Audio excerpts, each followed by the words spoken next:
प्रणाम। नमस्कार। आइए कुछ आज की बातें हो गई, फिर हम विषय पे आ जाते हैं।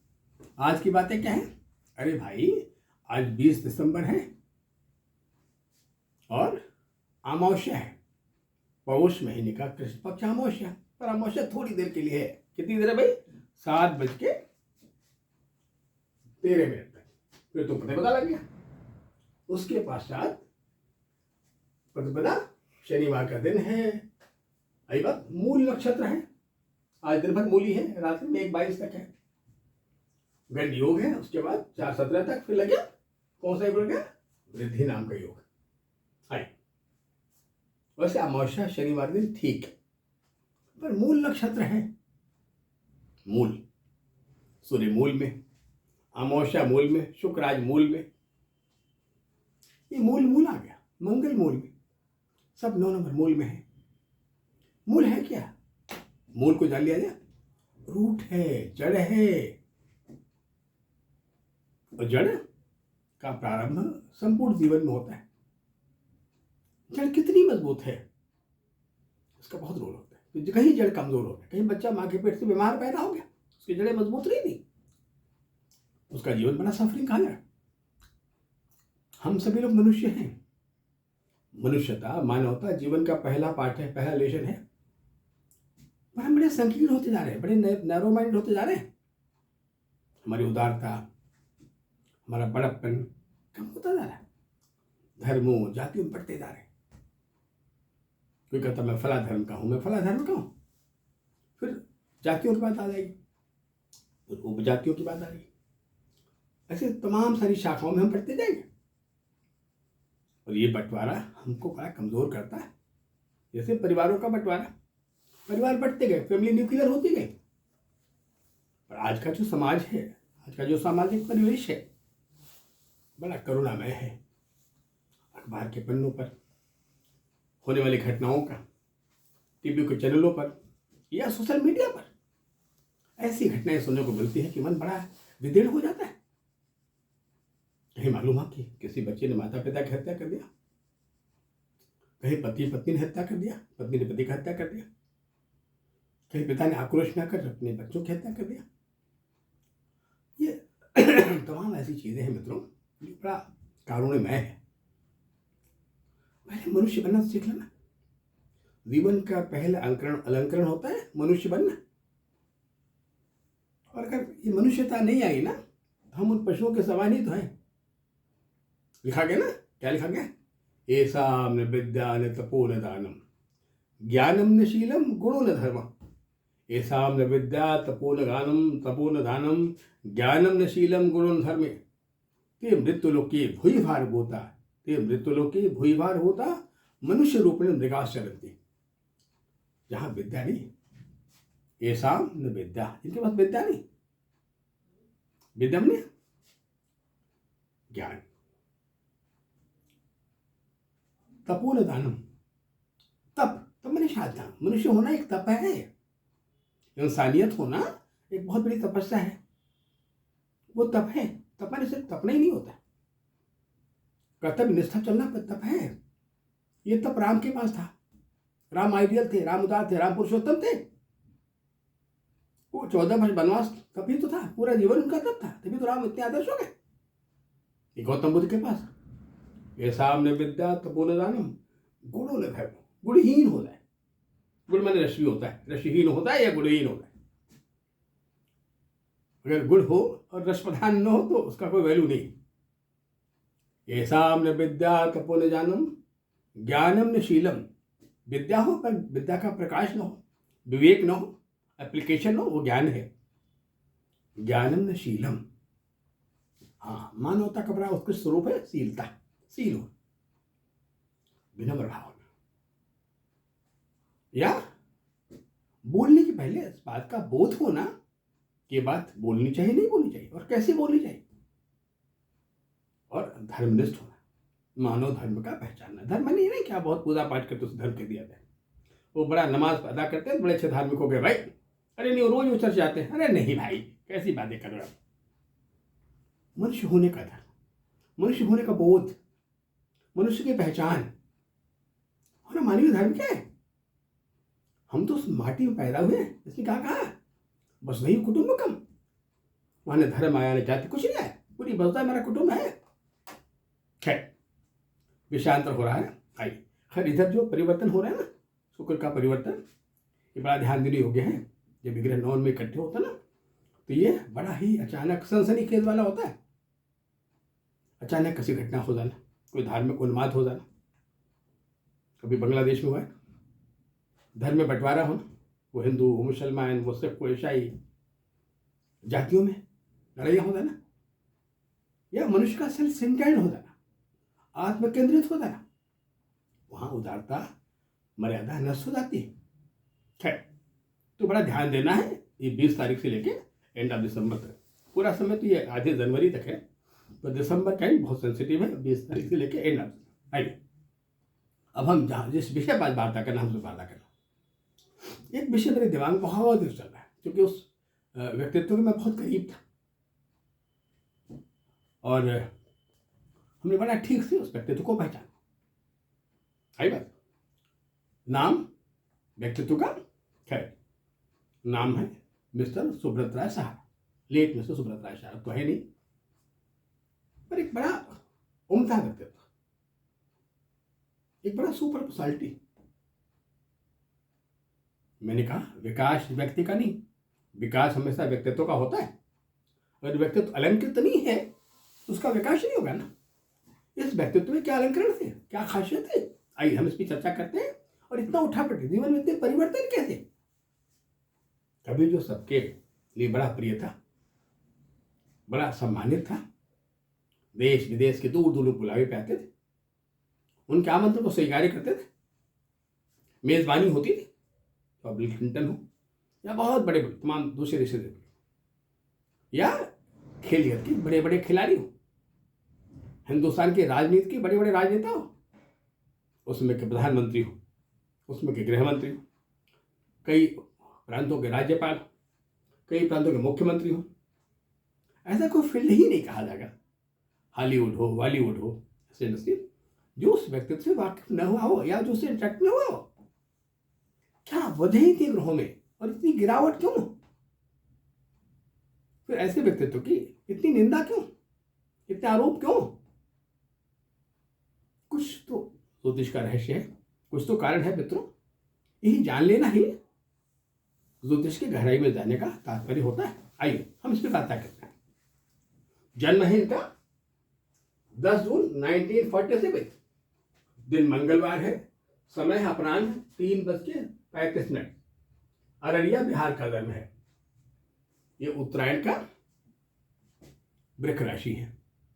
मैंने कहा उत्तरायण की 3 राशि, मेघ वृक मिथुन होता है, और अपराह्न है जो सबसे गर्म होता है, ग्रीष्म ऋतु है, समर सीजन है, और आषाढ़ महीने की शुरुआत हो चुकी है, जस्ट पूर्णिमा बीत चुका है, उसका ये 9वीं तिथि है जब जन्म हुआ। नक्षत्र सतफिश है, सतफिश का जन्म है, और प्रारंभ यह 2:20 का है। आइए अब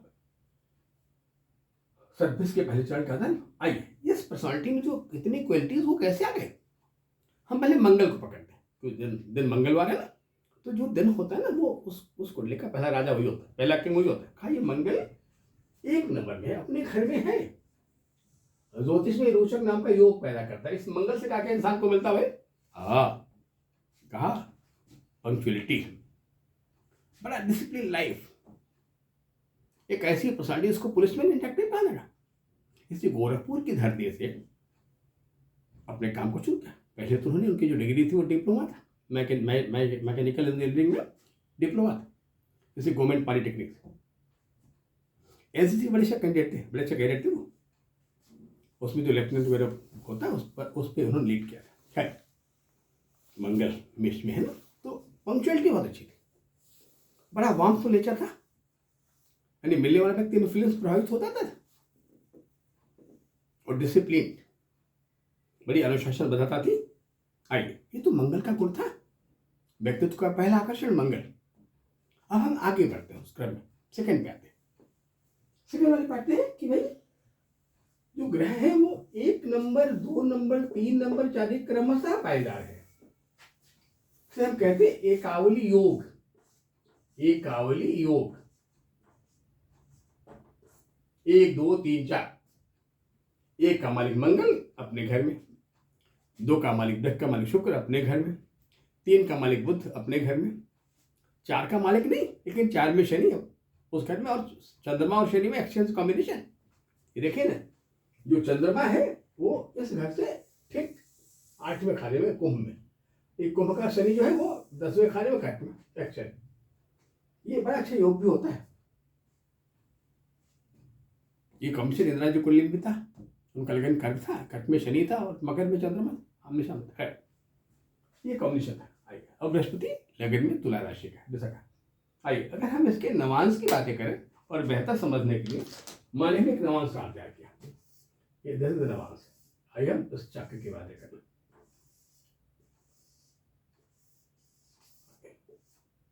लगन क्या है? लगन की डिग्री है 40। इसका मतलब जो तुला लगन है इसका दूसरा नवांश वृश्चिक हो जाएगा। आइए, वृश्चिक हो जाएगा। सूर्य नाम का जो ग्रह है वो यहाँ पे 25-31 डिग्री, 51 डिग्री का, 25-31 डिग्री का। इसका मतलब जो यह ये 8वां नवांश, वृश्चिक का जो 8वां नवांश होगा वो क्या होगा भाई? वो सिंह होगा। यानी जो सूर्य नाम का प्लेनेट वो यहाँ आ गया, सूर्य सिंह में आ गया, सूर्य आ गया सिंह में, सूर्य सिंह में आ गया। चंद्रमा नाम का प्लेनेट कहा जाएगा भाई? चंद्रमा है ये सदभिज का पहला चरण है, यानी कुंभ का 30 नवांश है, यानी चंद्रमा धनु में आ जाएगा। यानी चंद्रमा यहाँ आ गया 9 नंबर, दूसरे भाव में 9 नंबर के अंक में चंद्रमा यहाँ आ गया। जो मंगल नाम का प्लेनेट है एरीज में 21-53, यानी यहाँ 7वां नवांश होगा। तो एरीज के जो 7वां नवांश क्या होगा भाई? तुला। यानी मंगल कहाँ गया? यहाँ आ गया, तुला में आ गया, मंगल आ गया तुला में, तुला। अब मरकरी नाम का ग्रह जो स्वयं अपने घर में है और 6ठे नवांश में है। मिथुन का 6वां नवांश क्या होगा भाई? हाँ, मिथुन का जो 6वां नवांश होगा ना वो मीन होगा, पाइसेस। मरकरी नाम का जो ग्रह है वो यहाँ आ गया, यहाँ आ गया 10 11 12, यहाँ आ गया। कुंडली के पंचम भाव में मरकरी आ गया 12 नंबर की राशि में। जुपिटर तुला का 26-24, ये क्या होगा? ये होगा 8वां नवांश। तुला का 8वां नवांश क्या होगा भाई? तुला का 8वां नवांश होगा वृक, जो बृहस्पति नाम का वो यहाँ पे आ गया, यानी वृक में आ गया। अब बात है वेनस का, शुक्र पहला नवांश 2-30 है वृक लगन में, यानी मकर में आ गया, कैप्टिक्रान में आ गया शुक्र, कैप्टिक्रान में। अब बात शनि की आई। शनि कहाँ पे है भाई? शनि यहाँ बैठा है, ये इसकी डिग्री है 12-35, यानी चौथा नवांश ही कर का। कर का चौथा नवांश क्या होगा? कर का चौथा नवांश वृश्चिक होगा, कर का चौथा नवांश तुला होगा, 1 2 3 4 तुला होगा। आइए, शनि आ गया। आइए, राहु नाम का जो प्लेनेट है वो कहाँ है भाई? राहु कुंडली के 8वें भाव में 9-18, यानी 30 नवांश, वृश्चिक का 30वां नवांश है। वृश्चिक का 30वां नवांश क्या होगा भाई? ये हो जाएगा 12 मीन में, ये हो गया यहाँ पर, राहु मीन में आ गया, फिर केतु 6 में हो जाएगा, ये हो गया नवांश। मैंने कहा एक तो कुंडली में योग है, इसको हम एकावली योग कहते हैं। फिर हम कहते हैं मंगल के मेष में क्या करता है? ये रोचक योग पैदा करता है, रोचक, इसको रोचक योग कहते हैं, रोचक। ये भी बड़ा योग है। आइए, मरकरी नाम का ग्रह अगर केंद्र मूल त्रिकोण में हो और अपनी राशि का हो, मिथुन का हो, तो ये भद्र नाम का योग पैदा करता है, बड़ा अच्छा योग है ये भद्र। आइए, ये तो समीकरण हो गया। अब हमें देखना कुंडली के पॉजिटिव पॉइंट्स क्या हैं, नेगेटिव पॉइंट्स क्या हैं। पर्सनालिटी को आगे बढ़ाने में पॉजिटिव बड़ा रोल होता है, और जीवन के संघर्षों में, मुश्किलों में, कठिनाइयों में नेगेटिव बड़ा रोल होता है। हम दोनों को ठीक से पढ़ें, अध्ययन करें। आइए,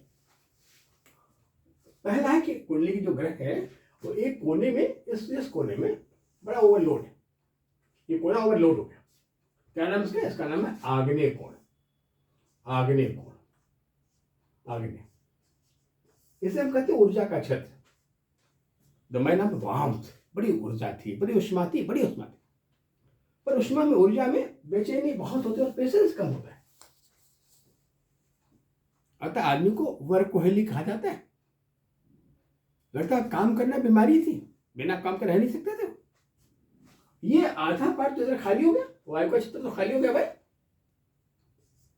इसके कुछ कारण थे। पहला, अगर ये इलाका खाली है, ये रात्रि का इलाका है, रात्रि कमजोर, रात्रि में नींद कमजोर, बड़ा कम सोने वाला, वाकई बहुत कम सोते थे। इसके एंटी इलाका ये, तो ईएनटी सेंसिटिव, जो नाक का गला होता है इसको बड़ा सेंसिटिव कर देता है। क्योंकि यह क्षेत्र सैटर्न प्रधान क्षेत्र है और शनि गर्म इलाके में है, जो हमारे नर्वस सिस्टम के दोनों पार्ट का संचालन करता है, चाहे हमारा प्रेफरल नर्वस सिस्टम हो या हमारा सेंट्रल नर्वस सिस्टम हो। जब हमारा सीएनएस कमजोर होता है तो हमें इस बात की पॉसिबिलिटीज होती है कोई किसी किस्म का कोई मेंटल प्रॉब्लम हो, थोड़ा इसमें थोड़ा टेंडेंसी थोड़ा साइकोसोमेटिक कर देता है ना, थोड़ा सा उसे टेंडेंसी ओसीडी भी कहते हैं इस पार्ट का। अब ये जो कॉम्बिनेशन है, पहला क्या होता है, कैसलो को बड़ा पंक्चुअल बनाता है, और ये जो मरकरी ने, ये very one of excellent friendly nature, बड़ा मैत्री स्वभाव, जो एक बार मिल लिया, मुलाकात हो गई, वो बड़ा इंप्रेस हो गया, भूलना बहुत मुश्किल हो गया। मेरे साथ भी ऐसी हुआ था जब मैं पहली बार मिला था। तो आइए सेकेंड वाले पार्ट पे, जो सेकेंड पार्ट है उसे कहते हैं very punctual and giver nature. इसको किसी को दे के खिलाक बना, मैंने किसी का वेलकम करने, स्वागत करने में शायद ही वॉज वेरी रिच, बड़ी रिच पर्सनैलिटी। आई बात, very rich. Point third, impression personality, तो मैंने बताई दिया कि हाँ मरकरी स्ट्रांग होता है ना, पर्सनैलिटी इंप्रेशन बहुत अच्छा होता है, व्यक्तित्व का प्रभाव बहुत बढ़िया होता है। फिर आता है वार्मफुल नेचर, मैंने बताई दिया, और सबसे बड़ी बड़ी ब्रिलियंट नेचर, बड़ी तीव्र कुशाग्रता। फिर दिमाग के तीनों मालिक, त्रिकोण को हम मस्तिष्क कहते हैं, तीनों मालिकों को देखा जाए, लग्न का मालिक शुक्र, और नौमेश बुध, और पंचमे शनि, एक क्रम में आ गए हैं, शुक्र बुध शनि, बिल्कुल क्रम में आ गए तीनों। इसका मतलब कहीं जो दिमाग था वो वॉज वेरी ब्रिलियंट। ऐसा ब्रेन बड़ा रेयरेस्ट होता है। ये बात आ गई उस ब्रेन का। And very sharp mind, mercury माने जो शार्पनेस का मालिक हो। एक बार देखा तो फॉल्ट है, मैंने माइन ऑफ परफेक्शन। कोई चीज बन रहा है, जब तक सेटिस्फाई नहीं होते थे तब तक उसको तैयार नहीं करते थे, भले उसको 2 बार 3 बार बनाए थे, लेकिन जब तक वो प्रॉपर नहीं बने वो सेटिस्फाई नहीं होते। एक बार आएगा sharp mind, he was very glamorous personality, वो ग्लैमर लाइक भी करते थे। आई बात, खैर one of the best showman, वो बड़े से शोमैन थे। जैसे फिल्मों में राज कपूर कहा जाता है, राज कपूर जी बहुत बड़े शोमैन थे, तुम्हारे राय साहब भी हमारे बड़े अच्छे शोमैन थे। आइए, ये सारे जो गुण थे व्यक्तित्व के, उस आगे बढ़ाने में, रिकॉग्नाइज करने में, क्योंकि पहचान में इनका बड़ा योगदान कहा जाएगा। तो कुछ नेगेटिव बातें भी कर लिया जाए, क्योंकि कुंडली बिना नेगेटिव पॉजिटिव के आगे बढ़ती रही ना। आइए, थोड़ा कभी इसे कहते हैं समटाइम इनडिफरेंट नेचर। इनडिफरेंट में क्या होता है कि चीजें थोड़ा स्विंग करती है, जैसे लगता है कोई बहुत प्रिय लग रहा है पर होता वो फिर उतना प्रिय बाद में नहीं लगे, तो इनडिफरेंट नेचर। सेकेंड होता है ना कि वो ब्लाइंड ट्रस्ट, थोड़ा ऐसे लोग आंख मूंद के विश्वास कर लेते हैं, या तो विश्वास करते ही नहीं बिल्कुल, या आंख मूंद के विश्वास कर लेते हैं, कभी तो विश्वास में चले भी जाते हैं, ऐसे लोग ब्लाइंड ट्रस्ट। पॉइंट थर्ड, मैंने कहा हाइपर सेंसिटिव। ऐसे चूंकि ये घर में लगा ना, तो ऐसे बोलने को हाइपर कहते हैं, tendency of high blood pressure, hyper, तो हाइपर सेंसिटिव है। और हमने कहा थोड़ा सा इसको इस पार्ट पे कहते तो टेंडेंसी ऑफ द एल्सोमेनिया, अनिद्रा, कम सोने वाला, बट बड़ा very warmful, very prompt, very smart and prompt, कि सोए रात में 2 बजे और सवेरे 7 बजे उठ के तैयार हुए, फुली प्रिपेयर्ड। और अगर कोई मीटिंग रखा है, सपोज दैट नाश्ता नहीं किया उन्होंने और टाइम हो गया, तो नाश्ता छोड़ देते, मीटिंग में निकल लेते। व्यवस्था बहुत अच्छी थी। अगर किसी ने किसी काम के लिए फोन किया, उनके ऑफिस में किया, किसी के पास फोन किया, तो कहते थे कि भाई देखो जवाब डिलीवर होना चाहिए। यही ह्यूमन मैनेजमेंट है कि काम हुआ है नहीं हुआ बता दिया करो, भाई काम का ये डेवलपमेंट है। जवाब डिलीवर होना चाहिए, जहां रुकना नहीं चाहिए। कभी कभी अपने को तकलीफ सह लेते थे, लेकिन सुख पहुंचाने में, दूसरे को सुख देने में बड़े अग्रणी थे। वाकई ये व्यक्तित्व तो बहुत ऊंचा व्यक्तित्व था, पर क्या ड्रॉबैक हो गया इतनी लंबे अवधि के बाद? 1947 वॉर नहीं है, और एक समय ऐसा आया 2014 में जब उन्हें जेल जाना पड़ा, तिहाड़ जेल में जाना पड़ा।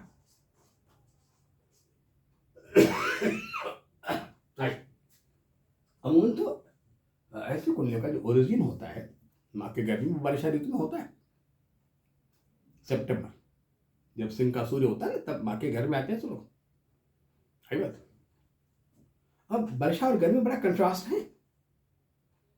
गर्मी ने सुखा देने वाला, वर्षा में भर देने वाला। जब दो विपरीत चीजें एक साथ जुड़ जाएं, मानो किसी व्यक्ति के अंदर स्त्री पुरुष दोनों के बड़ा पैरेलल गुण है, वो बड़ा स्त्री बन जाता है, बड़ा पुरुष भी बन जाता है, बड़ा इंटरेक्टिव होगा। सिनेमा में जो लोग होते हैं मैक्सिमम ऐसे कलाकार ऐसे होते हैं, है। तो एक तरफ बड़ा रसपूर्ण, एक तरफ काम के समय स्वयं को भूल जाना, काम में विलीन हो जाना, पर अपनी छोटी छोटी बातों का बड़ा ध्यान रखना है। बड़ी लर्निंग टेंडेंसी होती है सब, सीखने की ग्राहकता बहुत अच्छी होती है। स्मार्ट करियर में बहुत अच्छी ग्राहकता होती है। कहीं पॉइंट मिला, फर्स्ट नोट कर लिया, डायरी निकाला, नोट कर लिया। चलते चलते चलते चलते जब उम्र का 67वां वर्ष आया, that was 67, क्योंकि ऐसे कुंडलियों में सच देखा जाए तो हर कुंडली में अच्छे बुरे समय तो आते हैं भाई। और जो कुंडली का नेगेटिव प्लेन जिसको हम बृहस्पति कहते हैं, जो थोड़ा कार्य की भूमिका में है, वो लग्न में बैठ गया, वहां पॉजिटिव होता, नेगेटिव होता है। पर वो जिसमें बैठा वो 7 नंबर का अंक है। जो 7 नंबर है, ये इसे कहते हैं ऋतु में शरद कहते हैं, शरद ऋतु, अंग्रेजी आटम कहते हैं, एटम ऋतु, शरद ऋतु। अब शरद में हम बैठ गए, शरद के 2 अंक है ना, 6 नंबर और 7 नंबर। चलते चलते जब जीवन में 60 के बाद का समय आया, आफ्टर 60, इस ऋतु का प्रभाव शुरू हो गया, और जुपिटर उसी में बैठा हुआ है। वरना अगर उसके पहले देखा जाए बाई देवे, तो एक ऐसी जगह थी जहां कोई भी ऐसी जानी मानी हस्तियां नहीं थी जो वहां इकट्ठी न होती थी। जब उनके बेटों की शादी हुई तो देश के प्रधानमंत्री, देश के उप प्रधानमंत्री, गृह मंत्री, तमाम खेल के नामी जगत के कपिल देव, इंडस्ट्री के अंबानी फैमिली, नील अंबानी की माता जी, फिल्म इंडस्ट्री के अमिताभ बच्चन,